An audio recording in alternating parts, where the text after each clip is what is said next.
This is Wickett on Wisconsin. My name's Mike Wickett. After 10 years in Milwaukee talking sports, I took a bit of a break, but now I'm back and here to talk about the Packers, the Bucks, the Brewers, and more with you. And now inside the Koss Headphone Studios, this is Wickett on Wisconsin with me, Mike Wickett.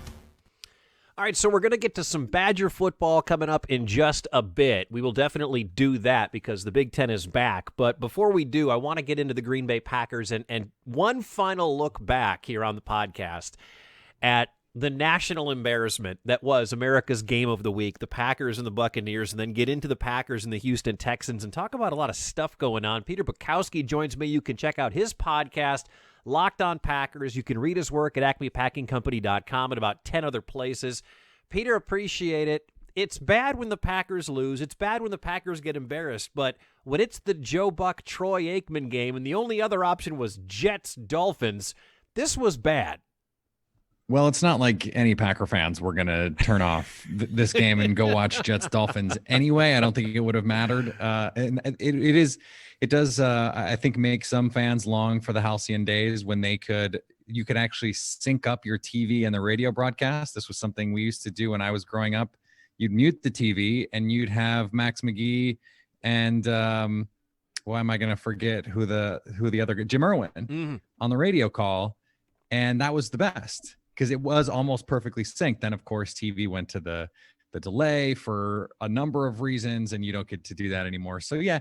A lot of things working against Packer fans on Sunday in terms of their enjoyment levels, not the least of which was Aaron Rodgers not playing well. And I think after the first 4 weeks, that's not something we would have expected to see. Let's start with just an overall feel, because if you had just started watching Packer games this year, you'd say, it's one game. It happens. You know, you go on the road and you lose to a team with Tom Brady and company. But if you've watched, say, the last 2 years, physical fronts mess this team up. And that's what seemed to happen with the Chargers and the Niners twice.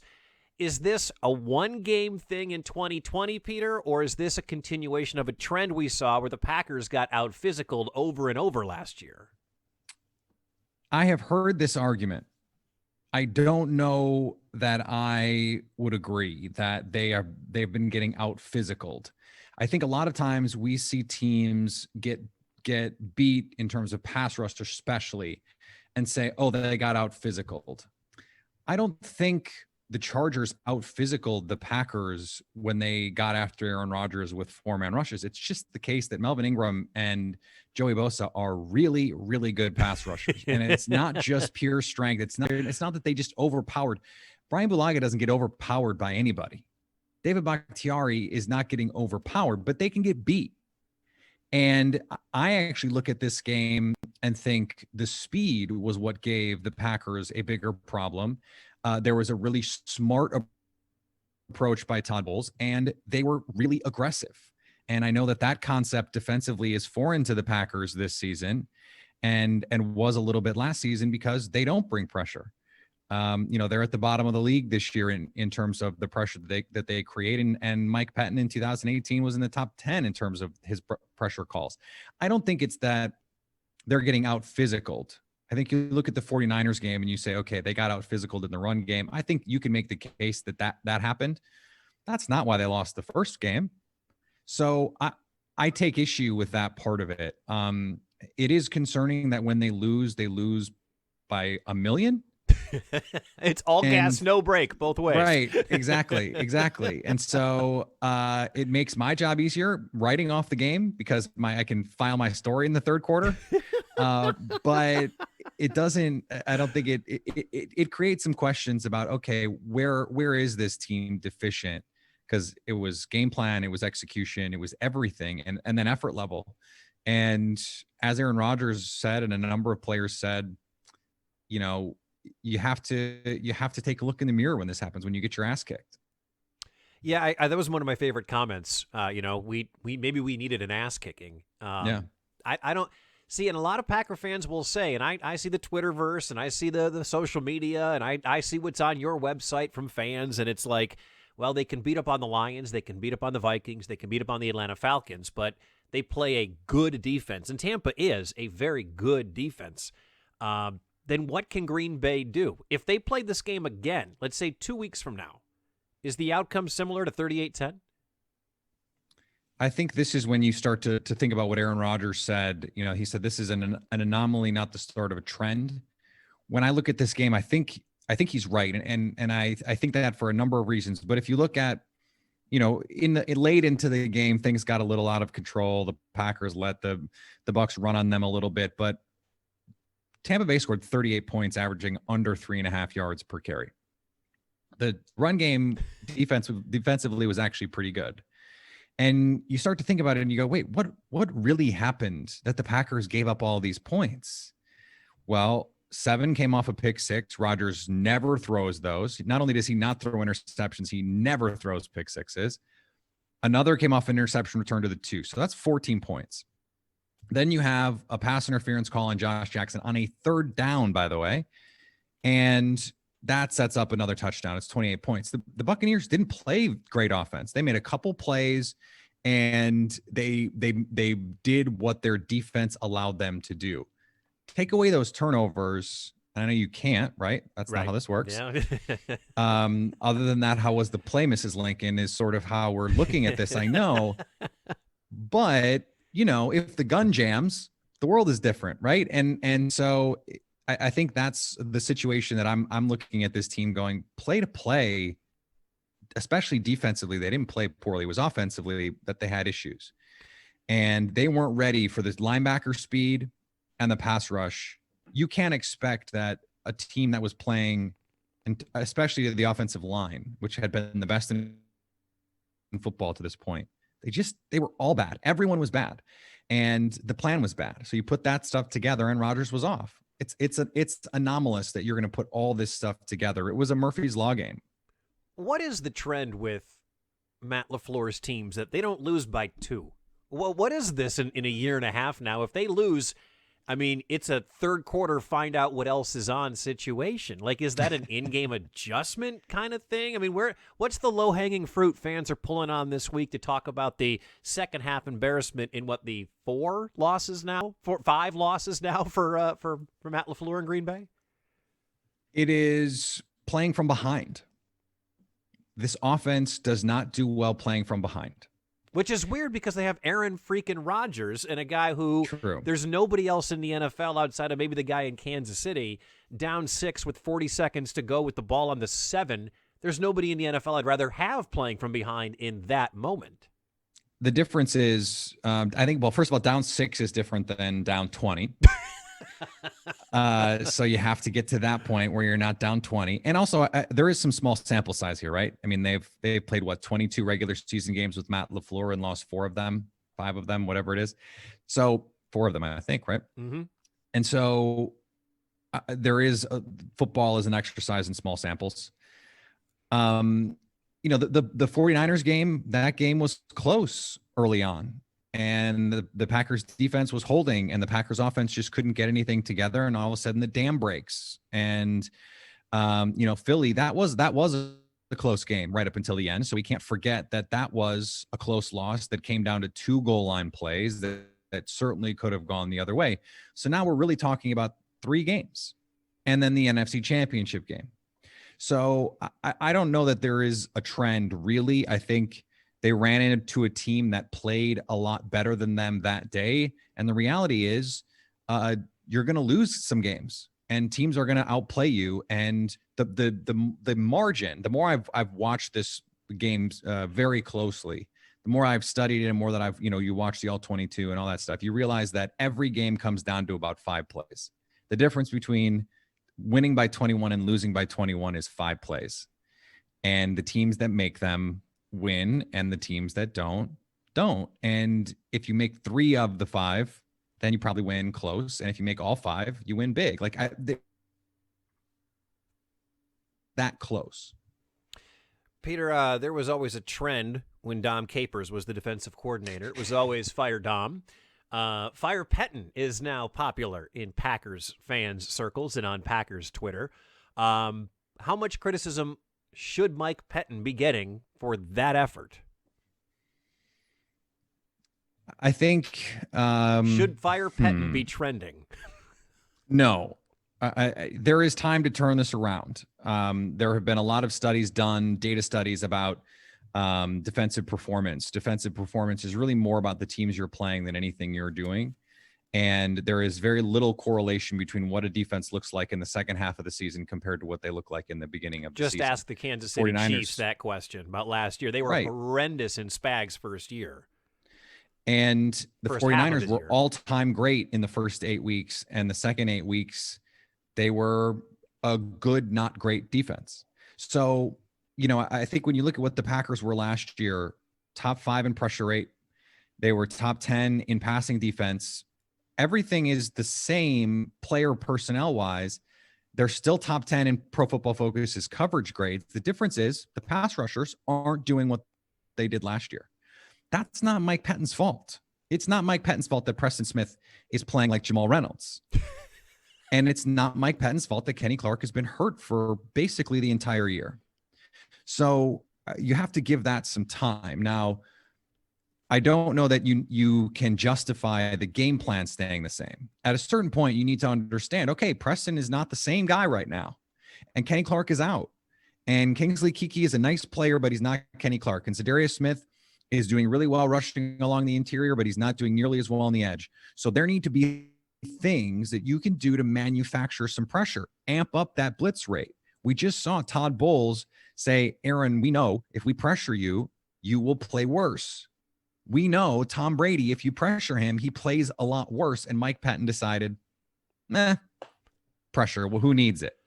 And it didn't really change over the course of the game. This is a guy who was 7th in blitz rate in 2018 with a much worse secondary. So if you have the horses behind you, why not get a little bit more aggressive? There's the screenshot that I'm sure you've seen, I'm sure your listeners have seen, of the play on 3rd and 2 with all the corners playing 10 yards off and no one guarding the slot receiver. And there's no pressure front. There's no reason for them to be playing off. There is no reasonable justification for those kinds of things. And Matt LaFleur said it after the game. We have to be dictating to our opponents, not playing reactionary ball. The secondary is good. I think Jair is special. He's the only guy I could say, especially with Kevin King out, I think that is a Pro Bowl caliber player in that secondary. They're not good enough, I don't think, to only rush 3 in those kinds of situations. I don't care if it's Brady or it's Cam Newton or it's Patrick Mahomes or it's Jimmy Garoppolo. Their secondary isn't good enough to say, all right, we got this, guys. We're only going to rush 3. Don't worry, we'll take care of it. You know who else isn't good enough to do that? Anybody. You can't consistently win that way. You go back and look at those Darrelle Revis Jets teams that Mike Pettine coached on. They were known for their exotic blitz looks precisely because they trusted Darrelle Revis to take care of half the field. So when you have guys that you trust your safeties as last line of defense players, you trust Jair Alexander, and you have to trust your guys to get home on the blitzes. So I just don't understand why that's not more of the game plan. And again, the Packers don't need proof of concept. We saw it on Sunday because the Buccaneers did it to Aaron Rodgers. I don't know how much. I don't really want to spend the whole time with you talking about Tampa, but I do want to play a little transitive property game with you. If the Packers, because going into week 4, I was like, man, the Buccaneers, I think this is a legit football team. Then they get beat by the Bears. And the Bears, to me, should not be at that point 4-1 and today 5-1. But then the Bears handle Carolina, and now Tampa handles Green Bay. Taking a step back and looking at the NFC, should I believe in the Bears? Should I put Tampa in the same group as Green Bay and Seattle and whoever else you want to throw into that mix? Because I don't know if it's the Rams or the Niners. I mean, I don't know who the hell is at the top, but are the Bears and Bucks in the conversation now? Yes and no. I have different answers. I have different answers for both teams. So I think the Buccaneers are real. The Buccaneers too. are the most. They're the most complete team in the NFC, and I think their best, because of what they can do defensively, is the best in a one game situation. Now, do I think that the Packers defense can also be really good and just hasn't played that way? Yeah, but I got to see it. They haven't played a game at the level of what we saw Tampa do on Sunday since when? 2015, maybe. I mean, it's been a long time, and maybe even longer than that. So that's my perspective on that. The Bears are, you remember any office building you've ever worked in, there's a public bathroom. The toilet paper in that public bathroom is something less than single ply toilet paper, right? Yes, the sheets that come off, the very thin sheets that come out of that roll. Right. There are paper tigers. There is that toilet paper, and then there's the Bears.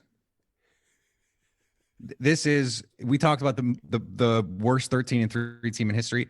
This is the most fraudulent 5-1 team in recent memory.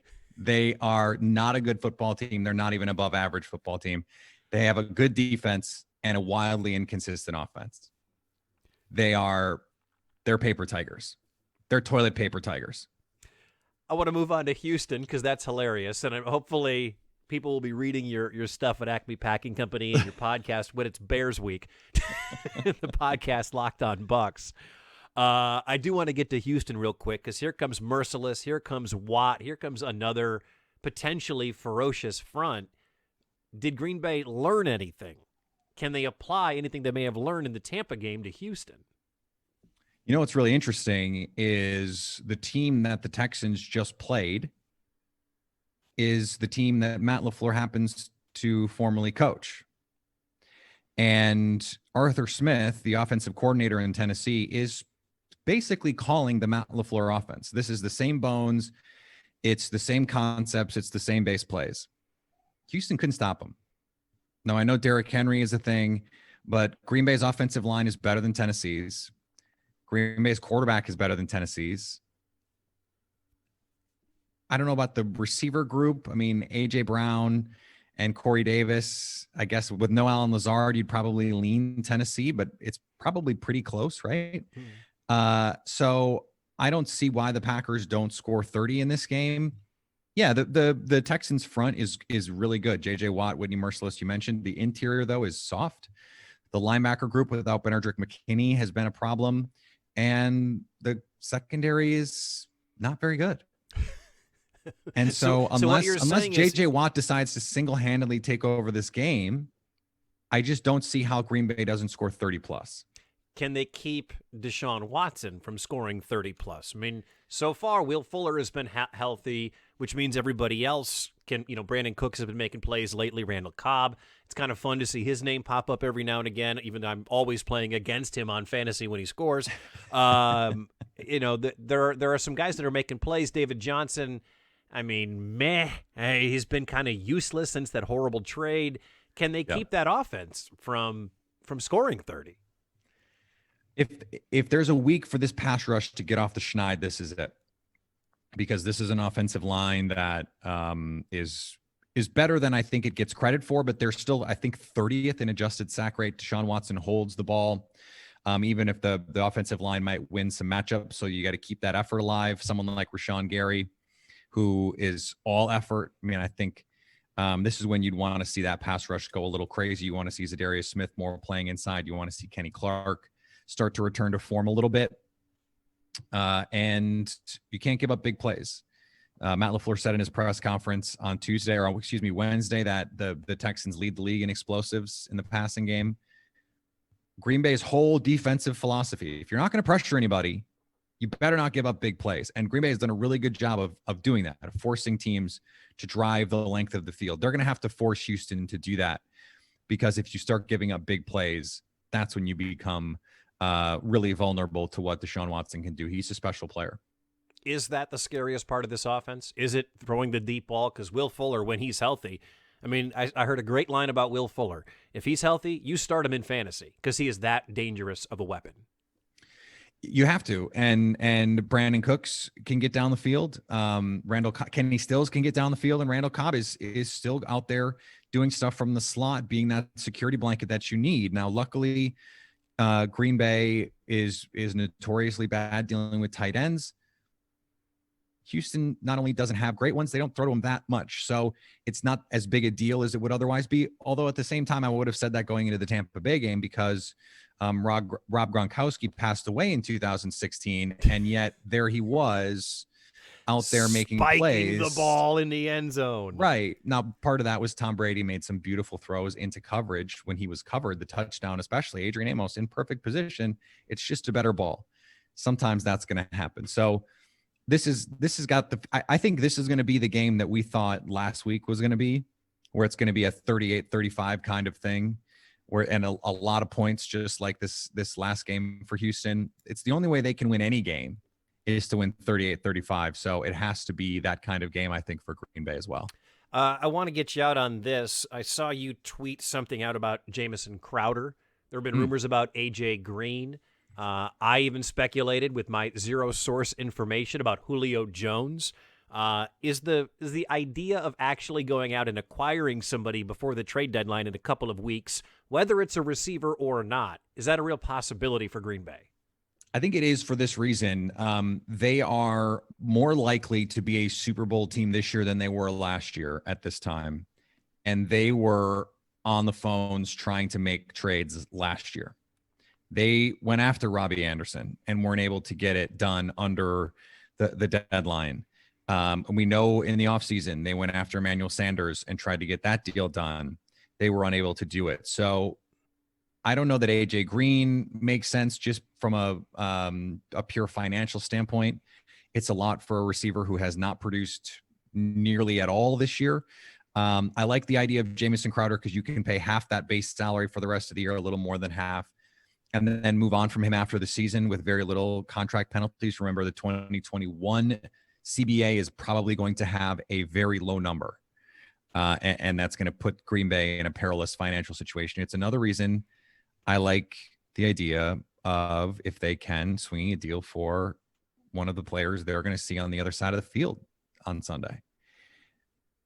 The Houston Texans have major cap problems. J.J. Watt costs a lot of money.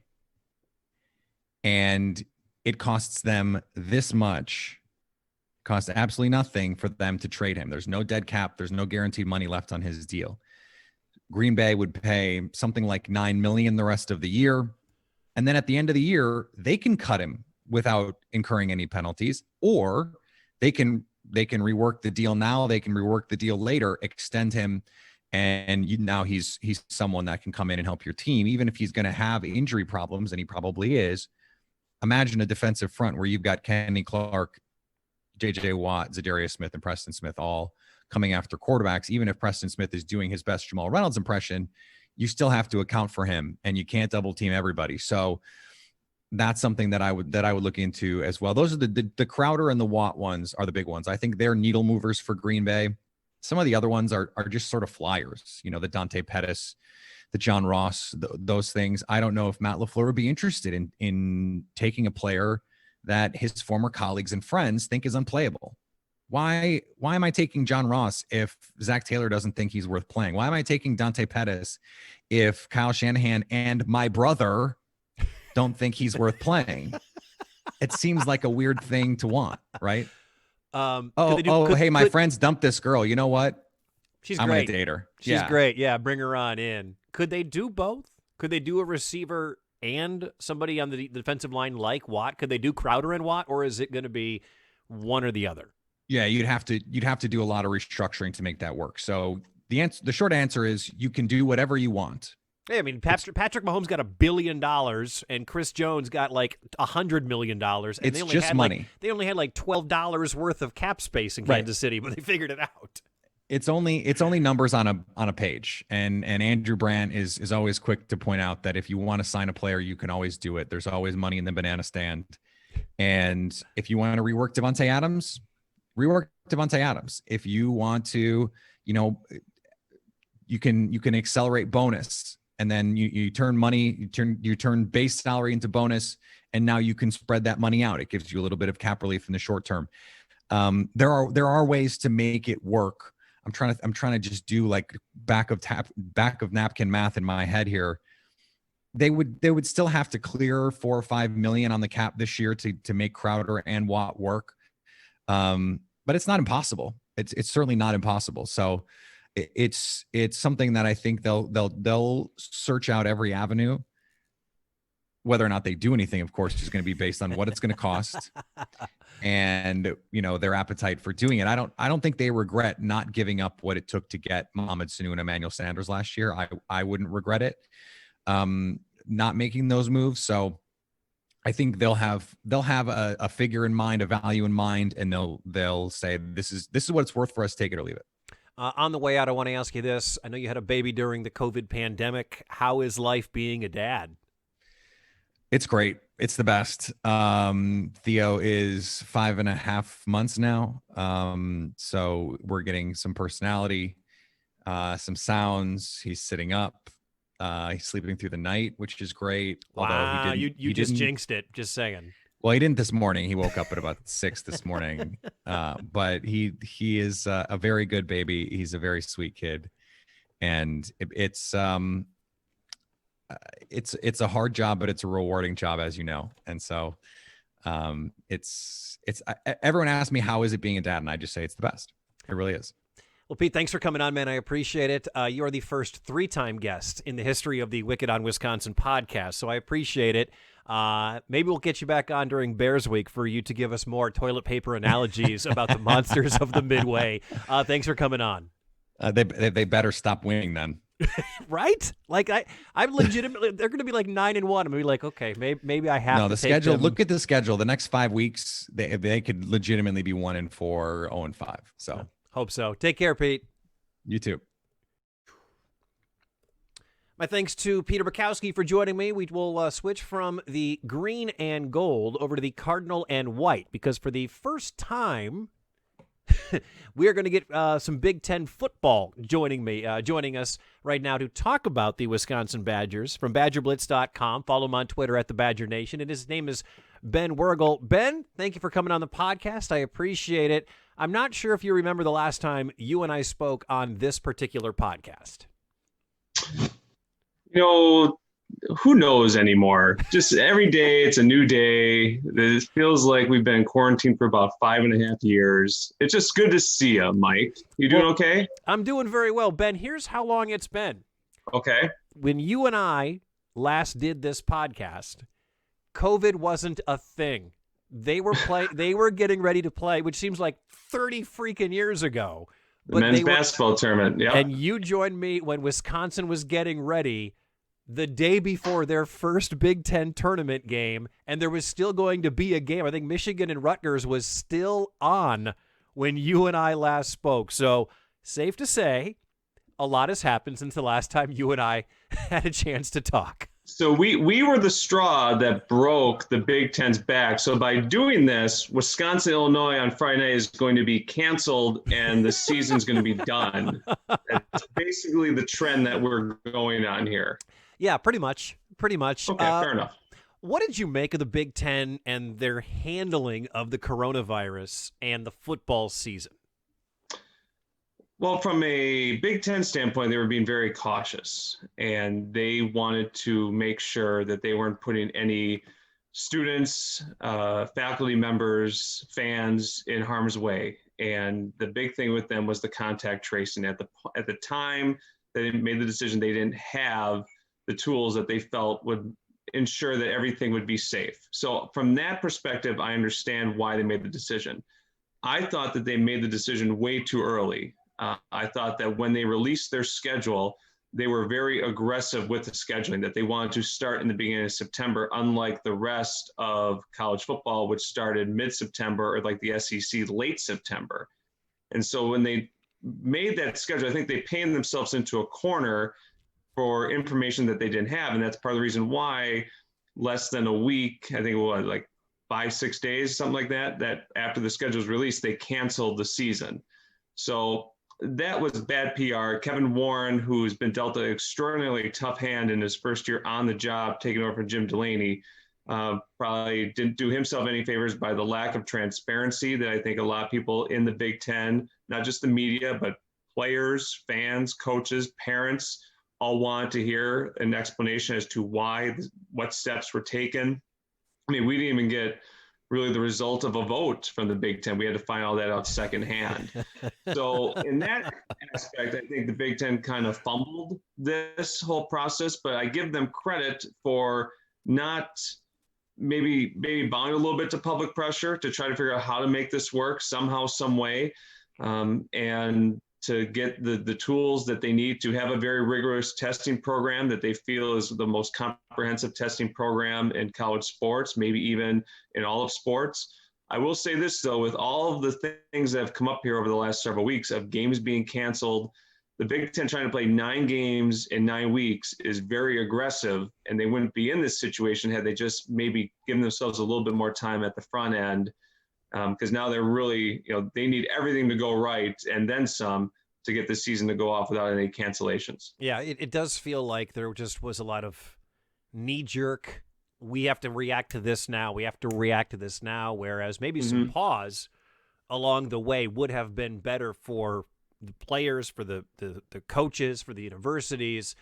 But I think, Ben, without digging too much into the weeds, let's be real here. This really comes down to money. The Big Ten. Oh, of course. The Big Ten watch the SEC play, the ACC, the Big 12, some of these other smaller conferences, and they're like, hold on a second. Maybe we can risk COVID and say we have more testing because the Big Ten makes a $750 million for a normal football season in television rights. This is about money, isn't it? So you're saying they're not coming back for the love of the game, Mike? Is that what you're claiming here? Fans deserve the competitive spirit is so no. No, I mean, of course, this is about money. I mean, you look at especially football. Football makes up such a huge part of the budget of almost every Division I athletic program. And to then from the Big Ten just to remove that, I mean, you see across the conference, Iowa's cut sports. I believe Minnesota has cut sports. Almost every conference has asked their top coaches to take pay cuts. The ripple effect for this is not going to be felt, I think, for several years. And the Big Ten is looking at this to be like, okay, we're either going to take a major hit here or a catastrophic hit. And I think they're going for the major hit because then now at least they're going to get some television revenue dollars back in their pockets so they at least can salvage something. Everyone's going to lose money here. I mean, you're not going to have fans, you're not going to have concession parking. It all adds up, but at least you're going to be able to get some form of revenue funnel into your department to help funnel women's softball, track and field, hockey programs, different things like that don't really that operate in the red all the time. So 9 games in 9 weeks, something's better than nothing. And we'll kind of have to wait and see how the Big Ten is going to handle this going forward if some more bumps in the road happen to come up. One bump in the road that did happen for the Badgers was Jack Cohen. Non-contact injury, had surgery. He's done. Graham Mertz gets the starting job. I guess on the bright side, Paul Chryst doesn't have to answer that question from you over and over again about who his starting quarterback is going to be. First on Cohen, then on Mertz. Was Cohen ready to ascend to a new level, or do you think we had seen the best of Jack Cohen before the injury? Jack, first year starting, I thought he played remarkably well. I think that he got as much credit as he probably deserved for the junior year that he had, where he threw for 2,700 yards, over 2,700 yards. That's the third most in a single season at UW. Completed nearly 70% of his passes and had 18 touchdowns to 5 picks. I thought he played very well with what Wisconsin needed him to do. In the games where he didn't play well, Wisconsin lost at Illinois, Ohio State. He played pretty well in the Rose Bowl too. But I thought that with where this team was going into this season, you needed that steady influence at the quarterback spot. You need to fill in 3 new interior offensive line spots. You need a new running back, and you need to replace your number 1 wide receiver, and you need to build some depth at some spots. So that's it. That's all you needed to do. That's it.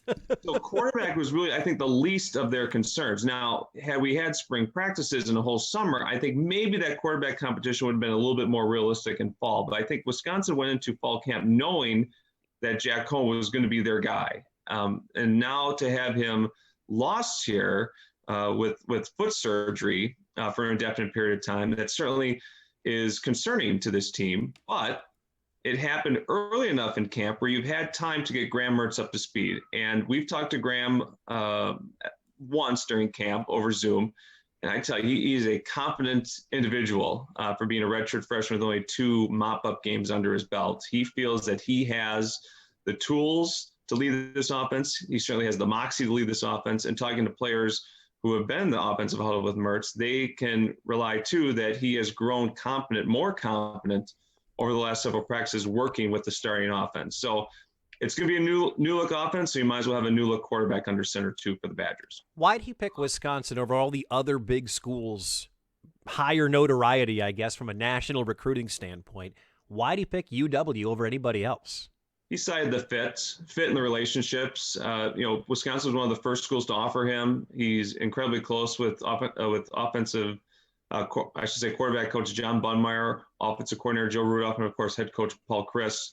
And he just felt early. He committed very early. Quarterbacks usually do. Quarterbacks usually will commit early in the recruiting process because most schools will only take one. And Graham felt he found a really good fit at Wisconsin. Then you mentioned it. Ohio State, LSU, Clemson, Ohio State. I think I just said Ohio State twice. Everyone. They came at him twice. That's why they wanted him. They probably offered him 2. Urban Meyer has said how badly they want him. So yeah. He was very open with these schools. He did his research, and he just felt that Wisconsin was the right place for him. He felt he could win a lot of games here. He felt comfortable here, both athletically, academically, and socially. And he thinks that this is a program that is continuing to be on the rise here. And it's hard to argue with him. You look at where Wisconsin's been over the last several years. I think in the last 5 seasons, they have 4 10-plus win seasons. They have won multiple New Year's Six bowl games. They've been to, 4 Rose Bowls in the last, decade or so. They've always just seemed to be on the cusp of getting to that next level. And I think Mertz feels that he could be that guy to help lead them there. And they've been recruiting a lot better too. Wisconsin has, over the last couple of years, signed a better recruiting class than the year before. So they keep setting new internet ranking records with their recruiting classes, the level of talent that they're bringing in. And I think Mertz and a lot of guys want to be a part of that and do something that's never been done here before. Who is, and this is a very basic question. This is not my, I didn't dig deep for this journalistic question to find a dig deep kind of answer. Okay. Who's going to run the football this year? It's interesting you say that. I've kind of been writing stories this past week and, biggest questions, concerns, and the running back group pops up for me quite a bit because you think over the last several years, and you always knew going into the season who your horse was going to be. You knew it was going to be P.J. Hill and then John Clay and then Monty Ball and James White thrown in there too. And then you've had Jonathan Taylor and, I'm sure Melvin Gordon. There's been so many that you tend to forget all the Corey Clement was in there too. We didn't mention Corey. Corey Clement was in there too. So you always knew kind of going into the season who your horse was going to be. And going into this year, you really don't. And I think it's going to be a kind of a committee approach for Wisconsin. They have, a senior in Garrett Groshek, who has proven over the last couple of years, especially last year, that he's very good outside the tackles, that he has the ability to catch passes in the flat and can make some big plays. But can he run between the tackles consistently? Can he carry that heavy workload? I don't think Wisconsin in the last 25 years, only once has Wisconsin been led in rushing by a former walk-on. You have Nikia Watson, who played a little bit last year.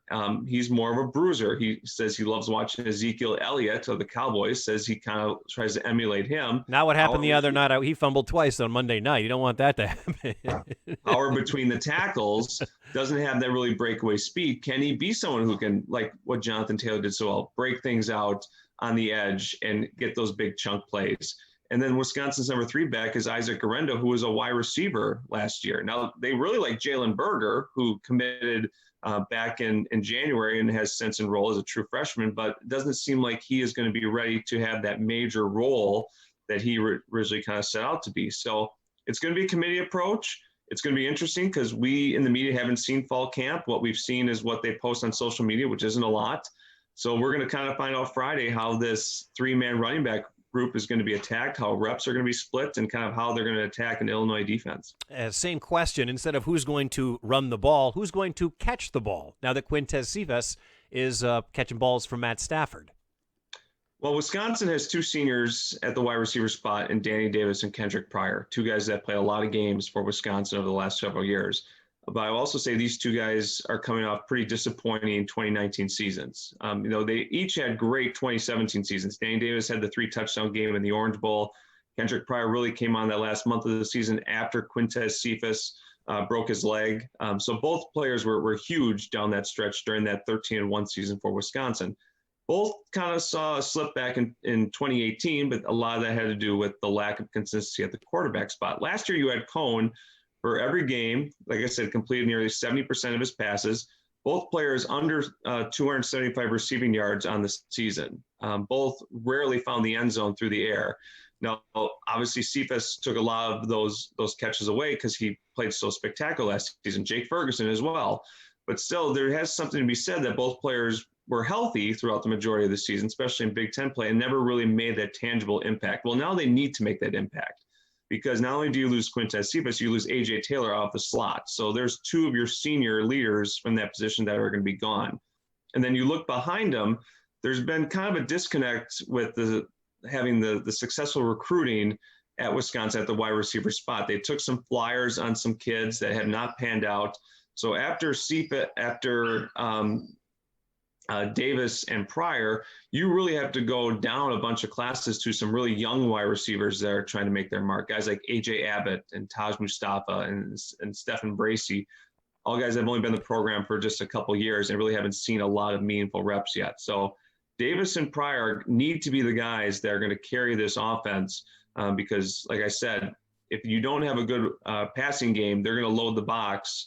And when you don't have a really good running back in their tour, that dominant running back, it could get kind of hairy on offense. So you need that balance, and those two need to be able to strike that balance. New quarterback, new running back, new wide receiver core, kind of a new wide receiver core. I hear what you're saying. No Akron, no directional Michigan school to open the season with. Here comes Illinois, a team that obviously there's a lot of revenge factor for a lot of these Badgers, on the top of their mind. But this is not some MAC school. I don't know how good Illinois is going to be this year, but this is a tough game, I would think, Benny, for the new quarterback, the three-headed monster at running back, the missing new interior lineman. I mean, this is not an easy way to kick the season off, despite all the Illinois jokes we could make. Yeah, you're jumping kind of into the deep end of the pool right away, and you mentioned it too. In years past, you kind of had that warm-up non-conference schedule. Now, Wisconsin has scheduled a little bit tougher in their openers. LSU a couple times, Alabama a couple times. On the road last year at South Florida, granted, it wasn't much of a game, but still, you're going outside your comfort zone to play, a team.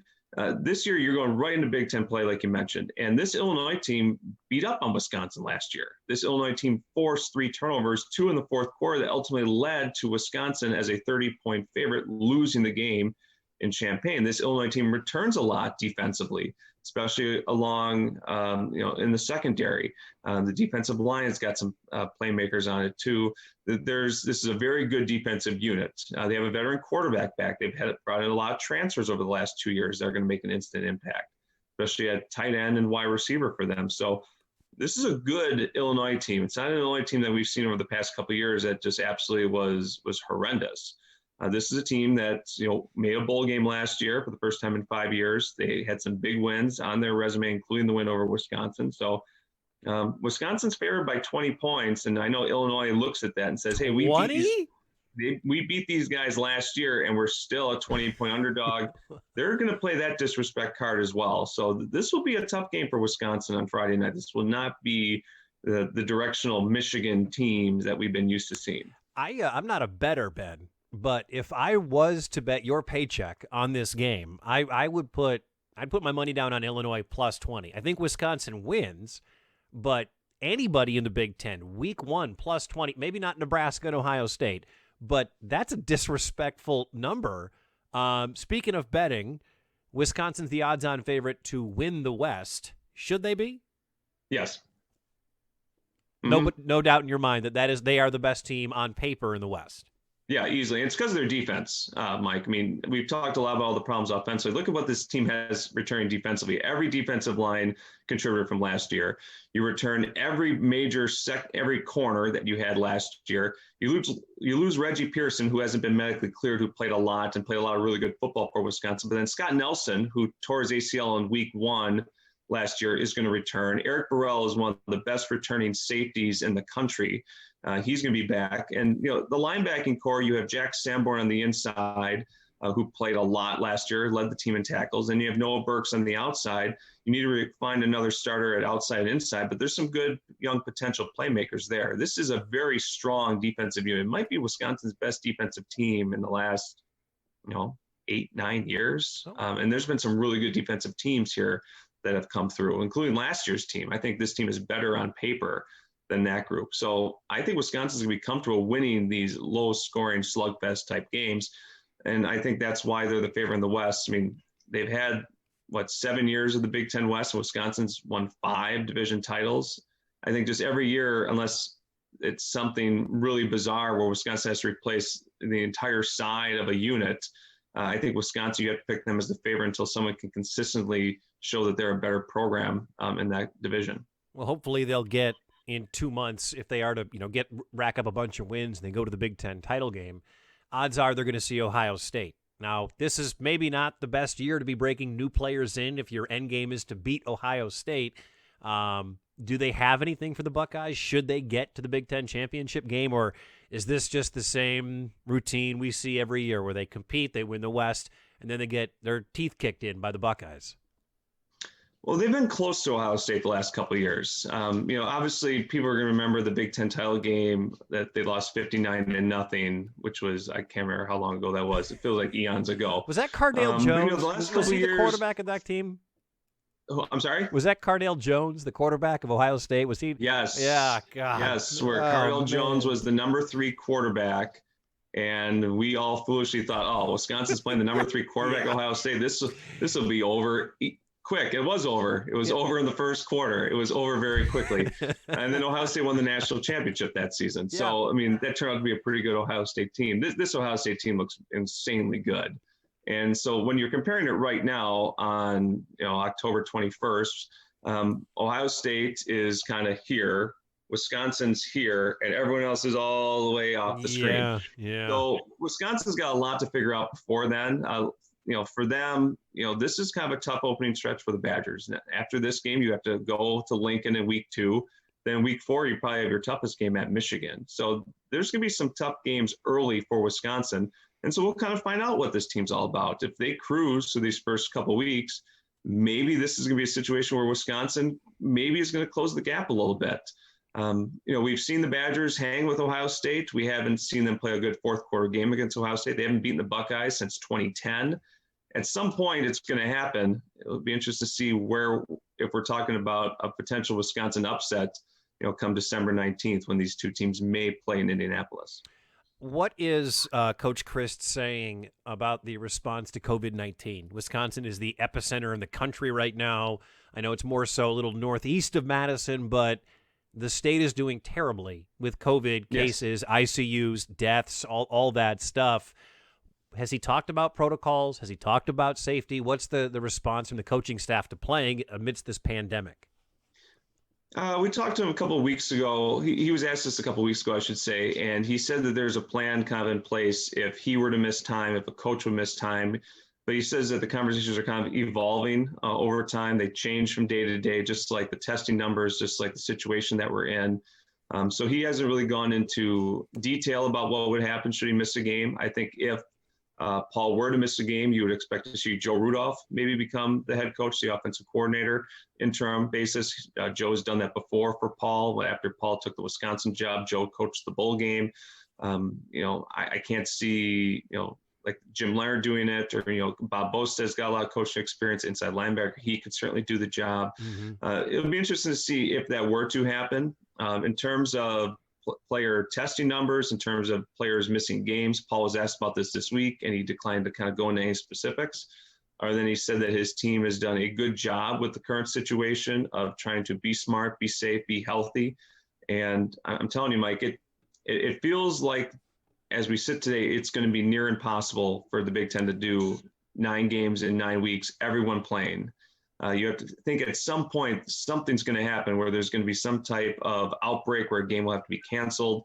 And then how will the Big Ten handle that type of situation? But as of we sit today, we're going to have football on Friday night in an empty Camp Randall Stadium, which is going to be bizarre. I've been there for a lot of games and a lot of practices. It's going to feel just kind of weird to see Illinois and Wisconsin in a very important division game playing basically with the lights on and no one else home. Yeah, what's the reaction from fans, from Badgers fans, about not being allowed to be at Camp Randall, other than it sucks? I think that's pretty much it. Okay. But I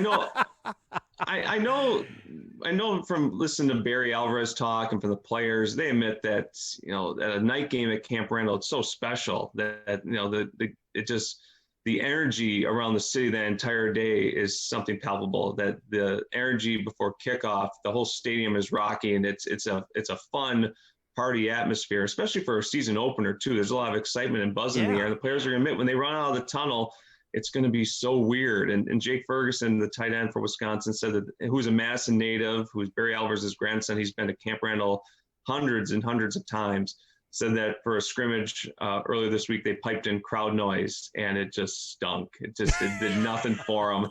So it's going to be important. The Badger defenders have talked about BYOJ, bring your own juice, create your own energy, make those big plays to fire up your sideline.